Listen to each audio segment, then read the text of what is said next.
لیکن اس سے پہلے میں آپ کو یہ بتاؤں کہ ابھی تک بحار الانوار پر اچھے کام ہوئے ہیں اہل تشیع کے ہاں، اس پہ تحقیق، تہذیب، اس کی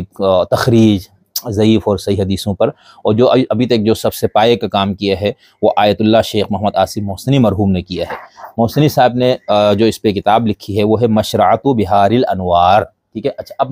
مشرعۃ بحار الانوار اپنی اس کتاب کا انہوں نے نام رکھا ہے، اور اس کتاب کا نام یہ کیوں رکھا گیا اس کے بارے میں یہ ہے کہ یہ جو لفظ مشرعہ ہے یہ دو معنوں میں استعمال ہوا ہے، ٹھیک ہے۔ ایک تو یہ جو ہے پانی پینے کی جگہ کہا جاتا ہے جہاں پر آپ جا کے پانی پئیں گے، اپنی پیاس بجھائیں گے، ٹھیک، گھاٹ جس کو کہا جاتا ہے۔ تو ان کا یہ موقف ہے میرے خیال سے، غالباً نہیں بلکہ یقیناً ہے، کہ یہ جو بحار الانوار ہے، روشنیوں کا جو دریا ہے نا، وہ کہتے ہیں اس میں بہت کچھ اندھیرے بھی ہے،